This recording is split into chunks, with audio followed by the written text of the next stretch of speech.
بسم الله الرحمن الرحيم. ألم نشرح لك صدرك ووضعنا عنك وزرك الذي أنقض ظهرك ورفعنا لك ذكرك فإن مع العسر يسرا إن مع العسر يسرا فإذا فرغت فانصب وإلى ربك فارغب. بسم اللہ الرحمن الرحیم۔ یہاں پہ بھی اللہ تبارک و تعالیٰ جو ہے نبی صلی اللہ علیہ وسلم کے اوپر شروع میں احسان فرمانا ہے کہ علم نشرح، شروع میں فرمایا کیا نہیں ہم نے کھول دیا لکا صدرکا، آپ کے لیے آپ کا سینہ مبارک۔ دیکھیں وَوَزَعْنَا، اللہ تعالیٰ فرماتے ہیں وَوَزَعْنَا، اور ہم نے اتار کر رکھ دیا ان کا آپ سے وزر کا آپ کا بوجھ۔ فرمایا الذی، وہ بوجھ انقضا، جھکا دیا تھا، ظہر کا، جس بوجھ نے آپ کی پیٹھ کو بالکل جھکا دیا تھا۔ اور پھر فرمایا رفعنا لک ذکرک، اور ہم نے آپ کے نام کو بھی بلندیاں اور عزت عطا فرما دی۔ فإن مع العسر یسرا، بے شک مشکل کے ساتھ کیا ہے؟ آسانی ہے۔ ان مع العسر یسرا، البتہ مشکل کے ساتھ آسانی ہے، یعنی کہ دو مشکلوں کے بعد کیا ہے؟ پھر اللہ تبارک و تعالیٰ فرماتے ہیں آسانی آتی ہے۔ فَإِذَا فَرَغْتَ فَانْصَبْ، اور پھر جب تو فارغ ہو جائے فرمایا تو کیا کر؟ فَانْصَبْ، محنت کر۔ وَإِلَىٰ رَبِّكَ فَارْغَب، اور اپنے رب کی طرف جو ہے دل لگا۔ تو یہ جو ہے فرمایا کہ آپ کے قلب مبارک میں جو اللہ تبارک و تعالیٰ نے ان کو انشراح کر دیا تھا، یعنی ان کے جتنے بوجھ تھے ان کو دور کرنے کی بشارت دے دی تھی، اور ساتھ ہی عزت و عظمت کے بھی فیصلے کر دیے تھے، اور یہ بھی بشارت دے دی تھی کہ کافر جو آپ کے اوپر دکھ تکلیفیں مصیبتیں کریں گے، آپ جو ہے اس سے تسلی میں رہیے۔ اور پھر سبحان اللہ فرمایا کہ آپ کے اوپر کتنے اللہ تعالیٰ نے صحیح علوم و معارف جو ہے ساری چیزوں کو کھول کے رکھ دیا، اور پوری کے پورے جیسے سمندر ٹھاٹھے مارتا ہوتا ہے نا، وہ ٹھاٹھے مارتا ہو سمندر اللہ تعالیٰ نے سمیٹ کر نبی صلی اللہ علیہ وسلم کے دل مبارک میں سما دیا۔ اتنا بڑا قرآن کتاب قرآن مجید سبحان اللہ، اس کے اندر تمام حروف و معارف جو ہے سبحان اللہ، یہ اسی شرح صدر کا نتیجہ ہے نا جو اللہ تبارک و تعالیٰ نے نبی کریم صلی اللہ علیہ وسلم کو عطا کر دیا۔ اور پھر فرمایا کہ اللہ تبارک و تعالیٰ نے اتنا احسان کیا کہ جو نبی صلی اللہ علیہ وسلم کا شرح صدر فرمایا، نبی صلی اللہ علیہ وسلم کو شریعت دی اور آسان شریعت دی، اور جس کے اندر کوئی بھی یعنی کہ تنگی یا اس طرح کی پریشانی یا تکلیف یا سختی نہیں تھی، ہر طرف کی سختی کو آسان کیا۔ کیونکہ ہم نے تفسیر کی کتابوں میں یہ بھی پڑھا کہ شرح صدر سے کیا ہے کہ بچپن میں اور جب شب معراج کے موقع پہ نبی صلی اللہ علیہ وسلم کا سینہ مبارک چاک کیا گیا تھا، اور پھر جو ہے اس کو دھویا گیا تھا، اور سبحان اللہ وہ سارا واقعہ جو ہم نے پڑھا کہ وہ پیش آیا تھا حضرت انس رضی اللہ عنہ کی روایت میں بھی کہ آپ نے صحابہ کرام سے فرمایا کہ جبرائیل نے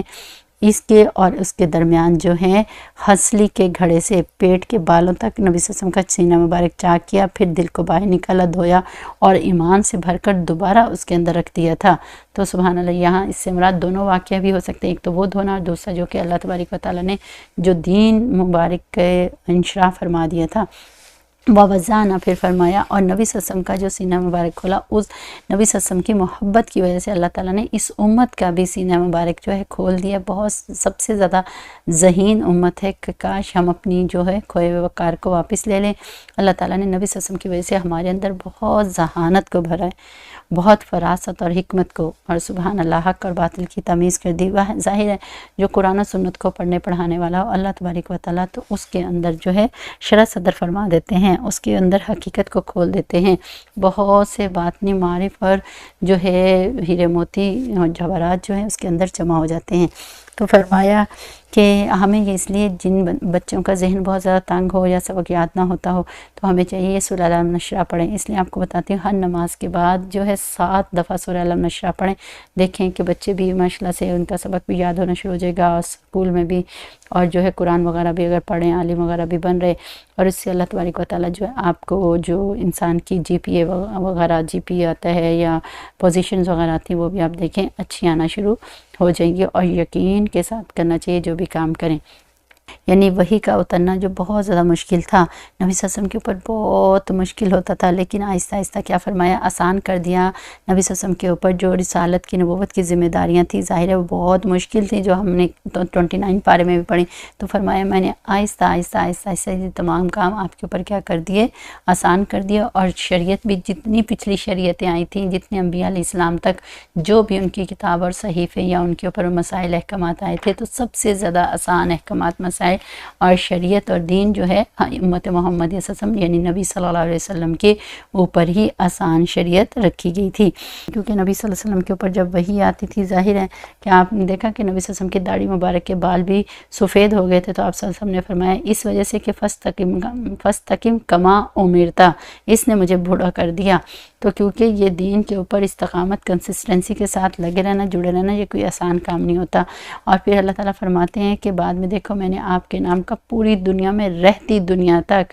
یعنی ازل سے ابد تک آپ کے نام کو اتنی بلندیاں دی، اتنی بلندیاں کی کہ ہر ایک بندے بچے کی زبان میں قیامت تک آپ کی محبت کے تذکرے رہیں گے۔ ورفعنا، بلند کر دیا ہم نے آپ کے تذکرے کو، سبحان اللہ، اذان میں، نماز میں، اقامت میں، ہر جگہ یہاں پہ اللہ نے اپنا نام لیا، ساتھ ہی نبی صلی اللہ علیہ وسلم کا نام لیا۔ دیکھیں اشہد اللہ الہ الا اللہ واشہد ان محمد رسول اللہ، دیکھیں کلمے میں، ہر چیز میں،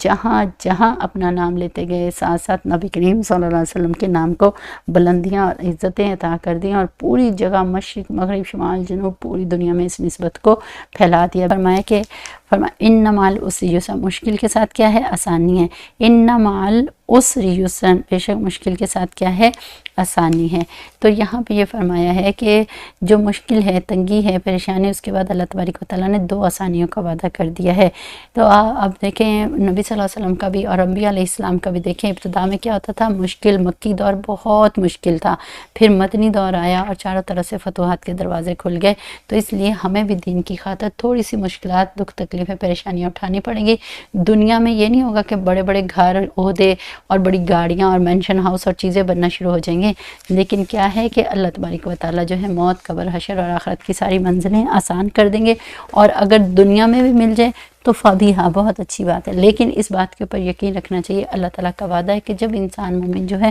مشکل، مصیبت، پریشانی میں صبر کر لیتا ہے تو اللہ تبارک و تعالیٰ اس کی وجہ سے کیا کر دیتے ہیں، تھوڑی دیر بندے کو ٹیسٹ کرتے ہیں۔ ہم بازار میں جاتے ہیں، کوئی سیب وغیرہ لینا ہوتا ہے، کوئی چیز مارکیٹ سے خریدنی ہوتی ہے، تو ٹیسٹ کر کے دیکھتے ہیں اصلی ہے یا نکلی، اگر ٹھیک نکل آئے تو پھر ہم اس کو لیتے ہیں، حالانکہ تھوڑے سے پیسوں کی ہوتی ہے۔ تو اللہ تعالیٰ انسان کو تھوڑا سا ٹیسٹ کر رہے ہوتے ہیں، تو ٹیسٹ کرتے ہیں، اور اس کے بعد سبحان اللہ پھر فتوحات کے دروازے کھل جاتے ہیں۔ صبر، دیکھیں اگر میں اور آپ صبر نہیں کرتے، یعنی کہ انا للہ و انا الیہ راجعون، کہ اللہ آپ کی طرف سے ہی ہے اور آپ ہی کے حوالے کرتی ہوں، تو کیا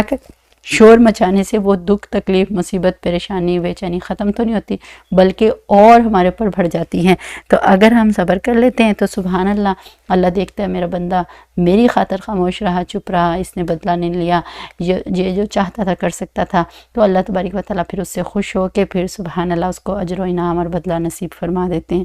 اب یہاں پہ نبی کریم صلی اللہ علیہ وسلم کتنا مشقت والا کام کرتے تھے، سبحان اللہ، دن رات دعوت و تبلیغ میں لگے ہوئے ہیں، اس کے باوجود نبی صلی اللہ علیہ وسلم کو فرمایا جب آپ دعوت و تبلیغ کے حق کے کام سے فارغ ہو جائیں پھر بھی تھوڑی دیر تنہائی میں بیٹھ کر مجھے یاد کر، میری طرف دل لگا، میری طرف متوجہ ہو جا۔ اس لیے ہمیں روزانہ تنہائی میں بیٹھ کے تھوڑی دیر کے لیے ذکر کرنا چاہیے، جو آپ کو بتایا جاتا ہے، کل بھی تھوڑا سا بتایا تھا، ذکر خفی ہے، خاموشی سے اللہ تعالیٰ کو یاد کرنا، جیسے نبی صلی اللہ علیہ وسلم غار حرا میں بھی جا کے کرتے تھے، نبیوں کا معمول بھی رہا، اور ہمیں بھی یعنی کہ دنیا اور دنیا میں جو کچھ ہے تمام چیزوں کو بھول جانا چاہیے، اس سے ہٹ کٹ کے اللہ تعالیٰ کی یاد میں ڈوب کر تھوڑی دیر کے لیے یہ سوچنا چاہیے کہ میں ہوں اور بس اللہ تعالیٰ کی ذات ہے۔ اور یہ ذکر خفی جو ہے خود بھی کریں گے تو ٹھیک ہے، فائدہ ہوگا، لیکن اگر سیکھ کر کرنے سے اس کا بہت زیادہ فائدہ ہوتا ہے، یعنی کہ آپ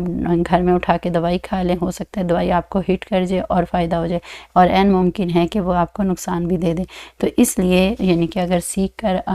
صاحب نسبت شیخ کے ساتھ آپ توبہ کے کلمات پڑھ کے اس ذکر کو سیکھ کر کریں گے، جو کل ہم نے بتایا بیعت توبہ ہوتی ہے، پھر اس ذکر کو کریں گے تو ظاہر ایک پورے نسبت کے انوارات، مواشن تجلیات اور پیچھے دعاؤں کا ایک محور مرکز رہتا ہے، اور پھر آپ یقیناً جو ہے جیسے انگلی پکڑ کے چلاتے ہیں تو اس طریقے سے خیر کے راستے پر لگیں گی اور اندر کی باطنی بیماریاں دور ہو جائیں گی، اور سبحان اللہ، اللہ تبارک و تعالیٰ کا وصل اور قرب نصیب ہو جائے گا۔